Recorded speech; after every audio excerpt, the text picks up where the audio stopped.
If you are tired of watching your paycheck vanish faster than free pizza at an office meeting, you are not alone.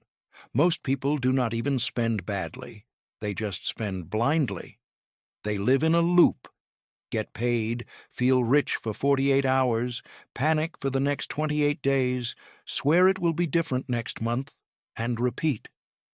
But here is the real twist. It is not the big mistakes draining your life.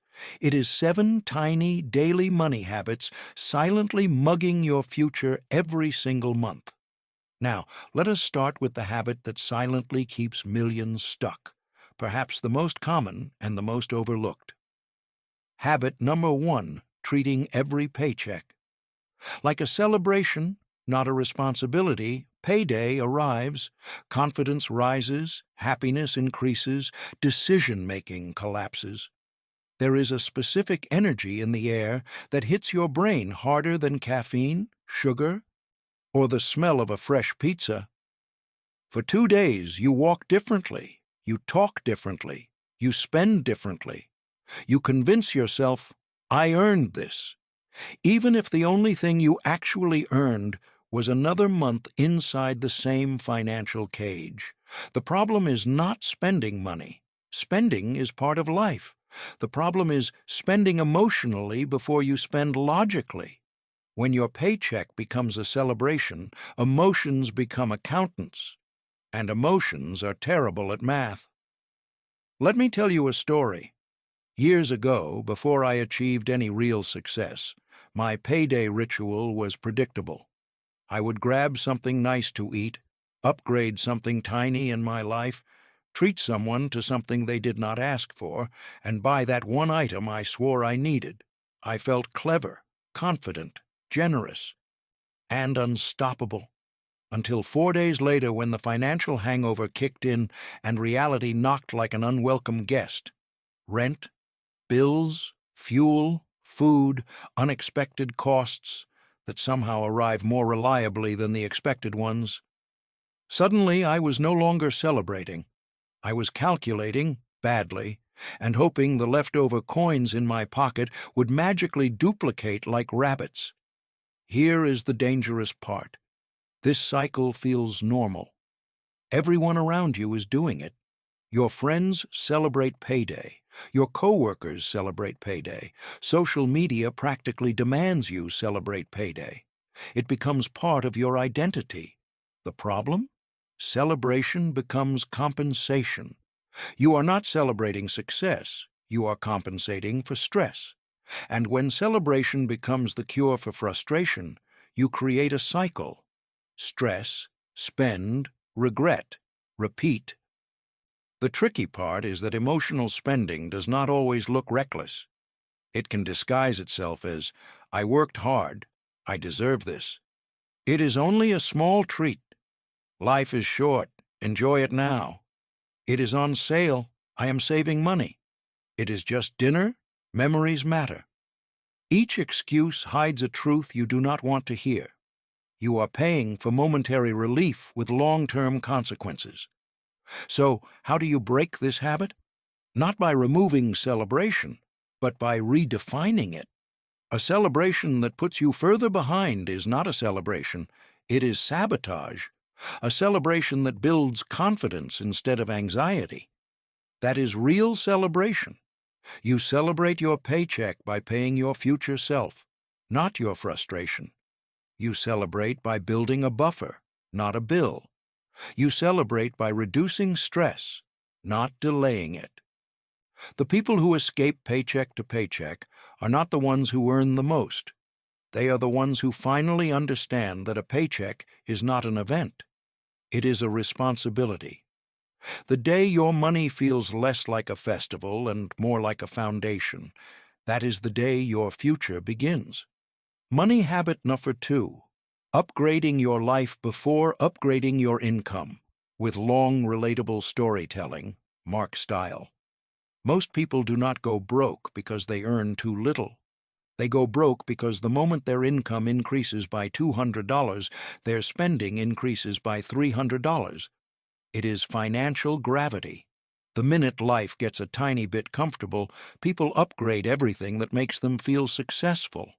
Immediately. Here is the mindset that silently traps millions. I got a raise. I deserve a better car. My salary increased. Time to move to a nicer apartment. I worked hard.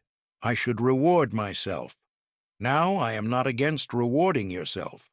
Treating yourself is fine. I love a good steak dinner.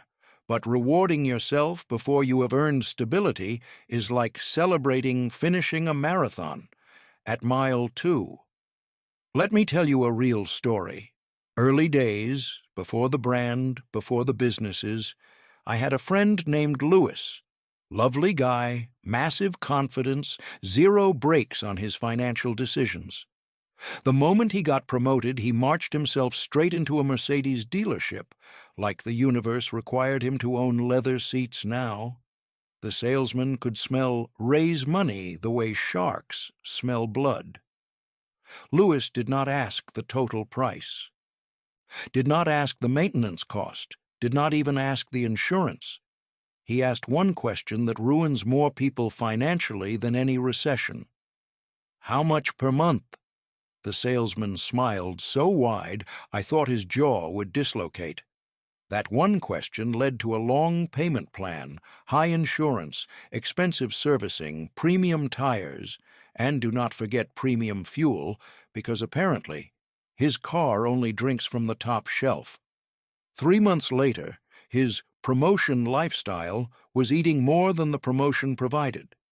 He upgraded his life instantly, but his skill, discipline, and financial foundation did not upgrade with it. And here is the worst part. When life slapped him with one unexpected bill, just one, everything collapsed like a house of credit cards. Now, here is the second story. Same timeline, different outcome. A guy I knew named Oliver also got a raise. He did something most people would call boring, almost depressing. He changed nothing. He kept the same car. He kept the same apartment. He kept the same phone. Yes, a phone that still had a home button. He kept his lifestyle exactly the same, but he upgraded something far more powerful, his savings rate. Every raise went to investments. Every bonus went to assets. Every treat-yourself moment was replaced with pay future me. People laughed at him. They said things like, live a little. Why be cheap? What is the point of money if you do not spend it? They mocked him while sitting inside cars they did not own, living in apartments they could not afford, and scrolling through phones paid monthly at 23% interest. Fast forward 7 years, Louis was still making payments. Oliver made choices. Louis had leather seats. Oliver had leverage. Louis drove his car. His debt drove him. Oliver drove a 10-year-old Honda, but he owned 2 rental properties and a growing investment account. Lifestyle upgrades feel good today, but investments pay for the upgrades tomorrow, so you never feel guilty about them. The rule is simple. Do not upgrade your lifestyle based on hope. Upgrade your lifestyle based on results, because nothing is more stressful than pretending to be wealthy, and nothing is more satisfying than becoming it quietly. Money habit 3. Using debt to feel rich instead of becoming rich. There are 2 types of people in this world: those who use debt as a tool and those who use debt as a costume. The first group treats debt like a scalpel, sharp, precise, dangerous if misused, but powerful when handled wisely. The second group treats debt like a magic trick, a way to look successful without actually being successful. Unfortunately, the magic trick always ends the same way.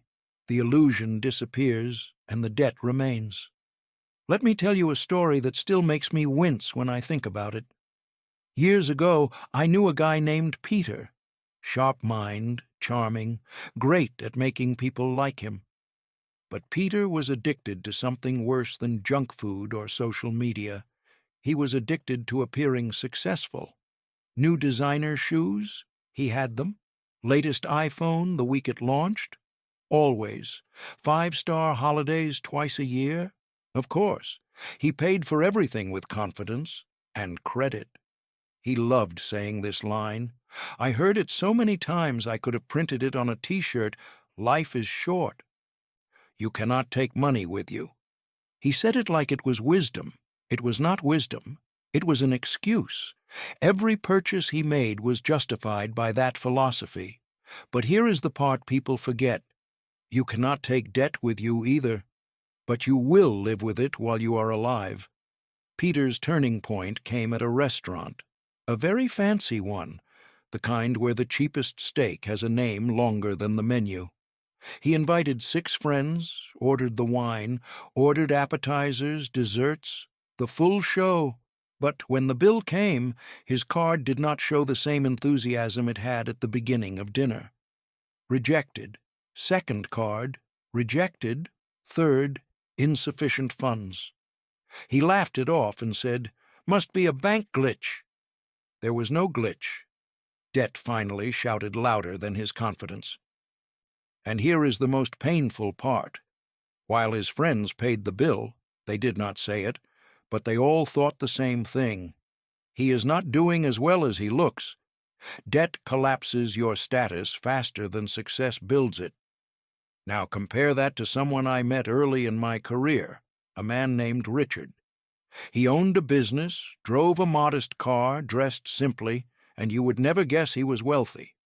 One day, when someone asked why he did not have a flashier car, he smiled and said, "Because I do not finance symbols, I finance freedom." He told me something I never forgot. Debt is the tax you pay for trying to look wealthy. Discipline is the interest you earn by actually becoming wealthy. Debt forces your future self to pay for your present impulses. Success allows your future self to thank your present decisions. The problem is not using debt. The problem is using it emotionally, using it to impress people, using it to comfort yourself, using it to hide insecurity, because the world loves offering debt. They offer credit cards at 18 years old. They offer student loans before you understand interest. They offer car loans longer than most relationships. They offer buy now, pay later plans that should really be called buy regret, pay forever. If debt is not building you, it is burying you. The habit is simple. Do not get emotional with debt. Get strategic. Use debt to acquire things that grow, not things that shrink. Debt for a rental property? Maybe. Debt for education that multiplies income? Possibly. Debt for a wedding ice sculpture shaped like a swan? Absolutely not. Credit is not evil, but uncontrolled credit is the villain in most people's financial stories. So, before you swipe your card, take a breath and ask, am I buying progress or am I buying approval? One builds a future. The other proves you are not ready for one. Money habit before. Believing your salary is your wealth. This habit traps more hard-working people than any scam in history, not because they are careless, not because they are uneducated, but because society has trained us to believe one massive lie. A higher salary means you are doing well. For years, I believed it too. I thought if I could just earn a little more, then life would finally balance out. But every time I earned more, somehow, expenses evolved like highly trained predators. I thought I was upgrading my lifestyle, but in reality, my lifestyle was upgrading its ability to hunt down every extra dollar I made. Let me tell you how this habit quietly destroys people. A friend once showed me his pay stub with pride, and, truthfully, he earned more than I did at the time. A great salary, the kind most people would celebrate. But here is the twist. He had a luxury car loan slightly larger than some people's mortgages. His apartment rent took half his take-home pay. Vacations were financed. Outfits were financed. Even a mattress was financed, because apparently good sleep is more satisfying when it comes with payments. Here is the psychological trap. When income increases, confidence increases, but discipline usually does not. Income rises, habits stay the same, expenses expand, debt stretches, stress compounds. And the terrifying part? You are earning more than ever, and feeling poorer than ever. The worst part is not the money. The worst part is the illusion. He thought he was safe because the salary number was high. He thought the job title proved success. He thought staying busy meant staying ahead.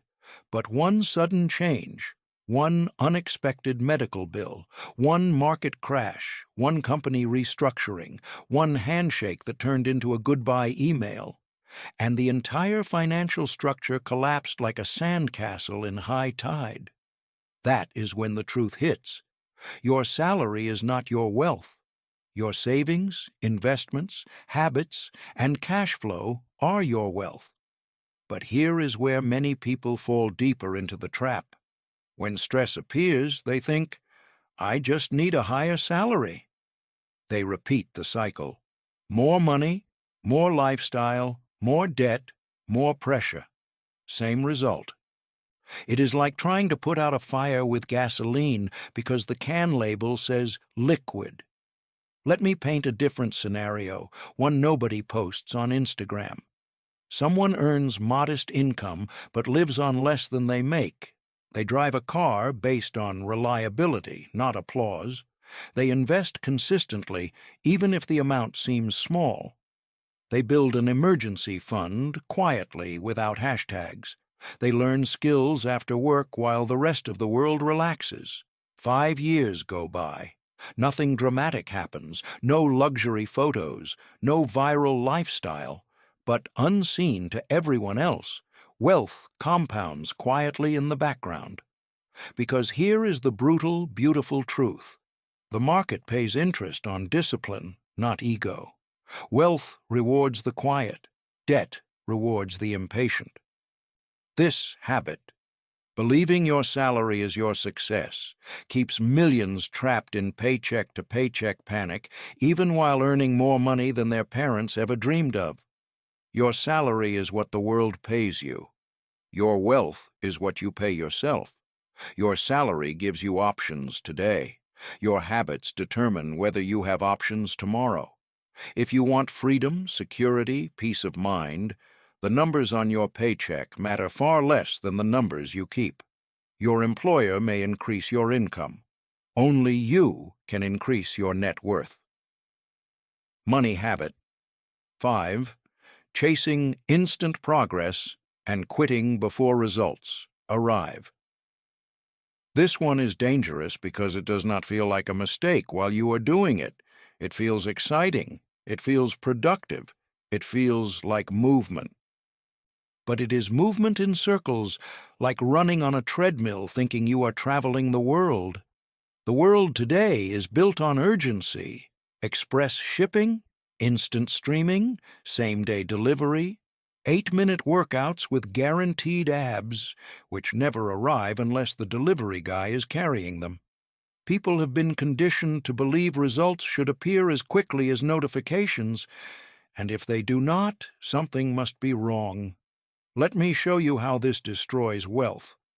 There was a guy who decided to start investing.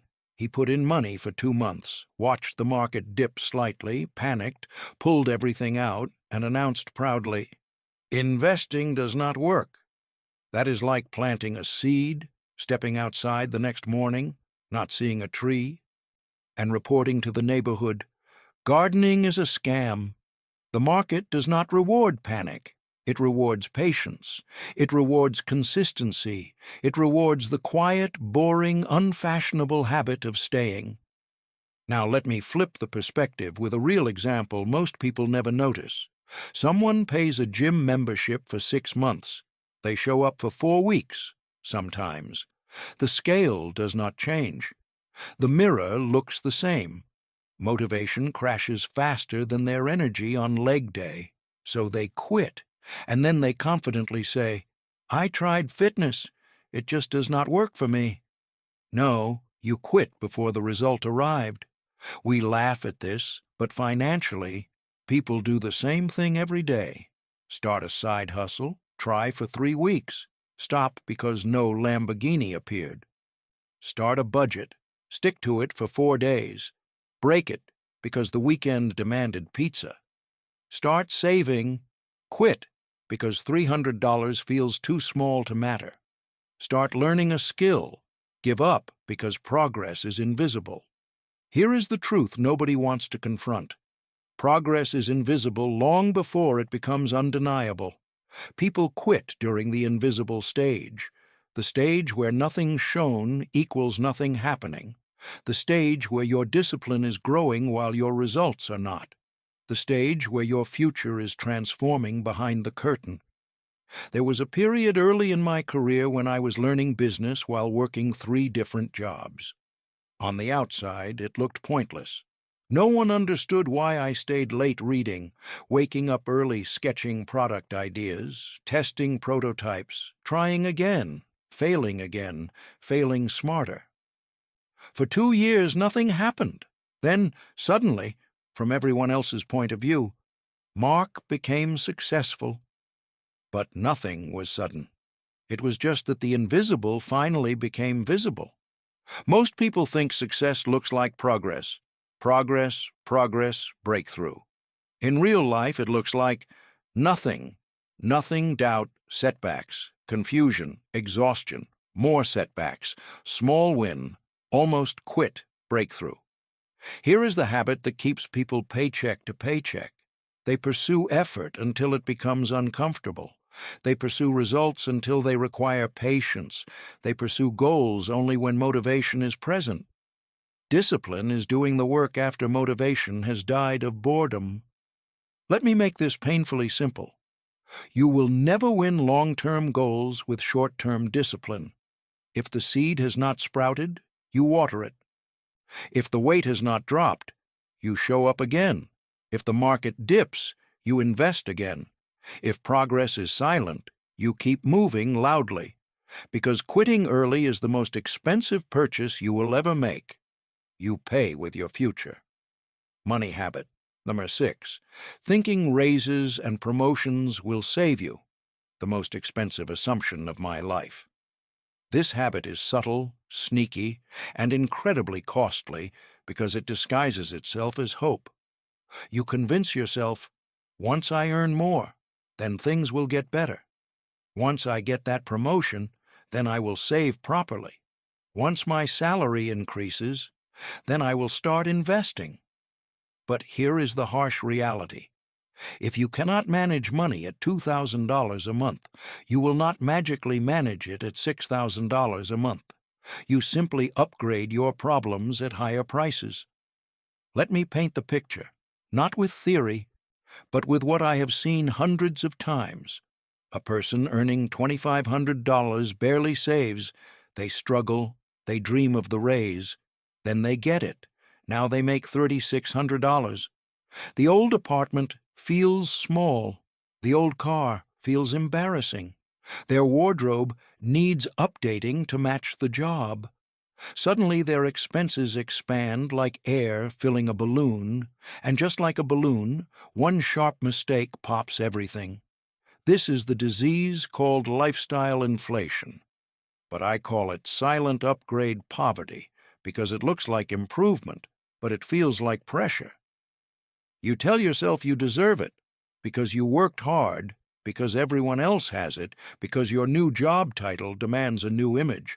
But let me ask you this, and be brutally honest. Were you upgrading your life or upgrading your ego?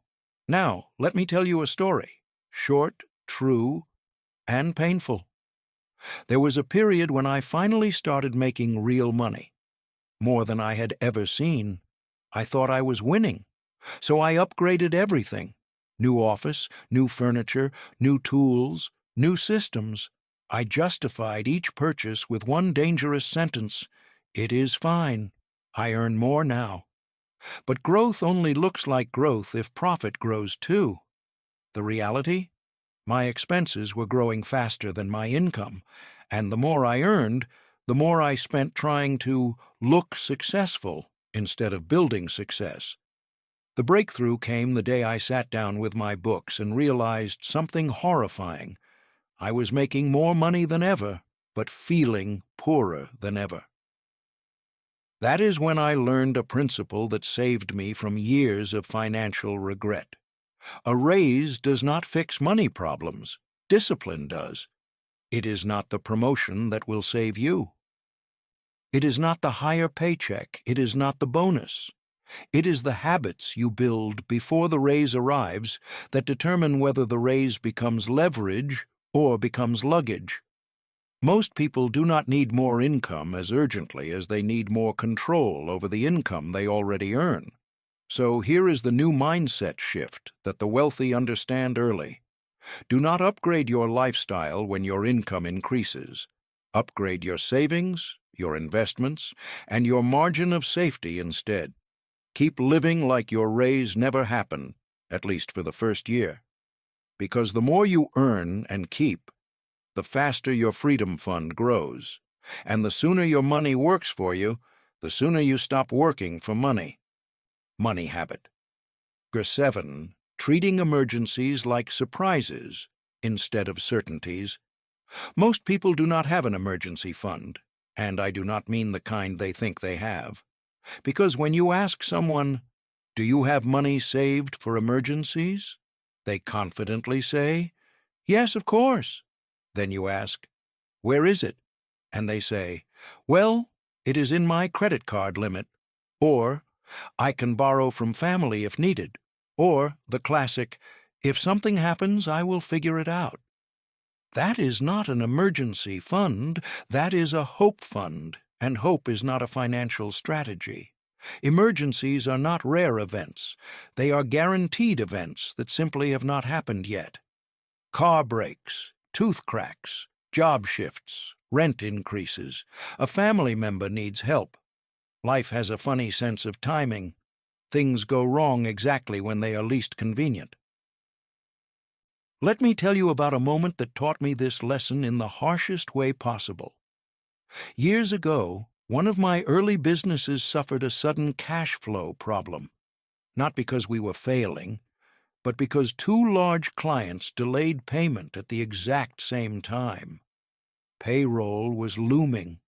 Contracts still had to be fulfilled. And the panic that sat in my chest felt like someone was tightening a rope every single hour.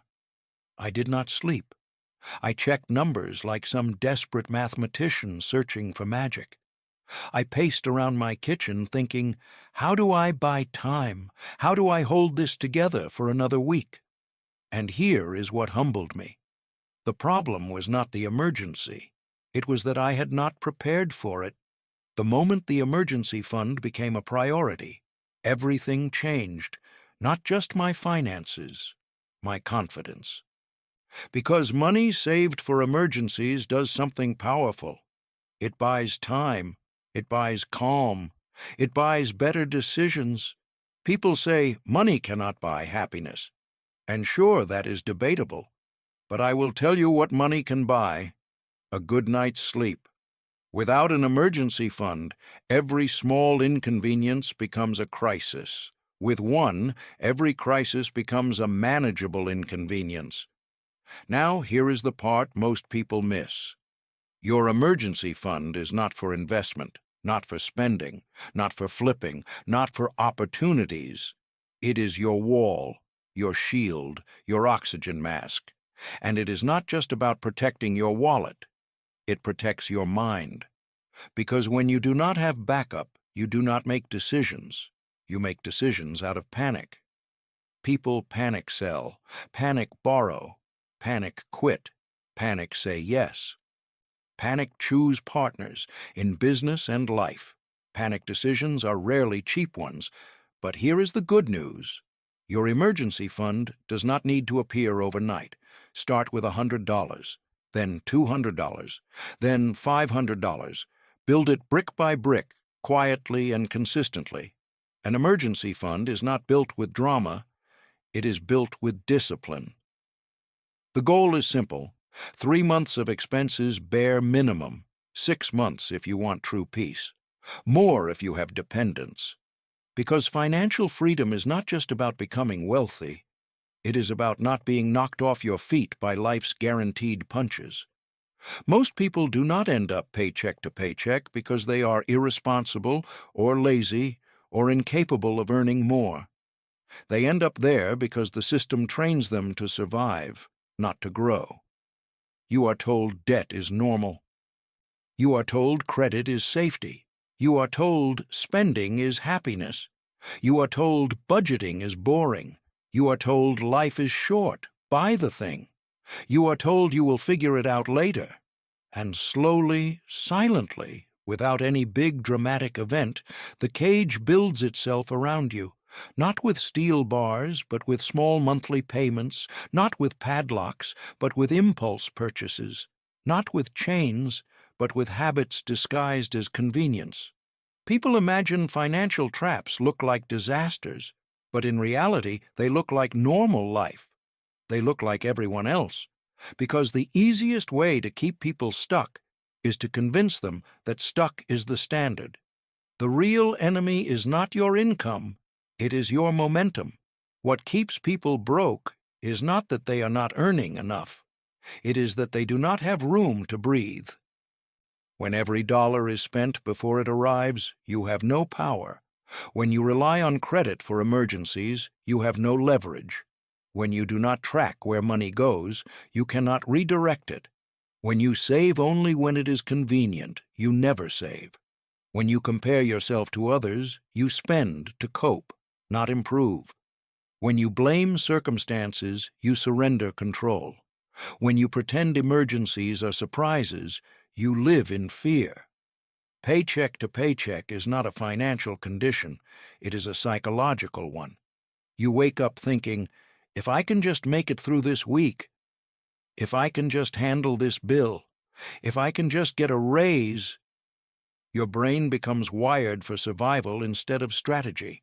And survival mode solves problems for today by creating bigger problems for tomorrow. But there is a moment, and maybe that moment is right now, where something clicks, where you stop asking, how do I keep up? And start asking, how do I get ahead? That moment rewires everything. The day I realized I was the problem, and that was good news. Let me tell you something that changed my life, far more than a salary, a business, or a lucky break. The day I stopped blaming circumstances was the day I started building freedom. Because if the problem was out there, then the solution was out there. Meaning, I had to wait for the economy, wait for the raise, wait for the right moment, wait for permission, wait for things to get easier. And waiting is another word for sinking slowly. But the moment I looked in the mirror and said, this might not be my fault, but it is my responsibility, that is when the cage door cracked. Responsibility is not guilt. Responsibility is power. You cannot control the economy. You cannot control inflation. You cannot control where you started. You cannot control the past. But you can control your habits. You can control your priorities. You can control how much you learn, how much you save, how much you invest. You can change direction, even if you cannot change the wind. That is freedom, and it starts long before the money shows up. The first mile is the hardest, because that is where most people quit. When you first try to break out of paycheck to paycheck, it feels like trying to turn a ship with a toothbrush. You save $20, you track your spending, you cancel something small, and it feels like nothing changed. That is why so many quit, because the results are quiet at the start. But so is destruction. $1 wasted does not ruin you. One missed payment does not ruin you. One impulse purchase does not ruin you. It is the repetition that creates the disaster, and it is the repetition that creates the freedom. Discipline compounds. Consistency compounds. Small decisions compound. The same habit that keeps you stuck keeps you free when you reverse the direction. Nobody will see the work, but they will see the results. You will track your spending in silence. You will avoid temptation quietly. You will say no when no one is clapping. You will build savings while others build appearances. You will sacrifice weekends while others brag about brunch. You will invest your money while others invest in validation. Your wins will be invisible until they are undeniable. There will be a day, maybe sooner than you think, where you look around and realize something incredible. You are no longer surviving the month. You are deciding it. You are not asking permission. You are giving direction. You are not stressed by emergencies. You are prepared for them. You are not comparing. You are building. And people will say, "You are lucky," without ever knowing luck had nothing to do with it. So, here is the choice. The same one I had. You can close this video and go back to the life that feels familiar, the habits that feel comfortable, the patterns that feel normal. Or you can walk out of the financial loop most people spend 40 years circling. But here is the truth only a few ever accept. Financial freedom does not begin when you earn more. It begins when you behave differently. Start with one habit today, one change, one decision that future you will high-five you for. Because 10 years from now, you will arrive somewhere. The question is whether you end up there by accident or on purpose. If you want to know exactly what to do every time you get paid, how to divide your paycheck, how to structure your money, and how to finally build wealth without feeling like you are sacrificing your entire life, then I will leave the next video right up there. But do not click it just yet. Hit subscribe if you are ready to stop living the life the system assigned to you and start building the life you actually want. I will see you over there.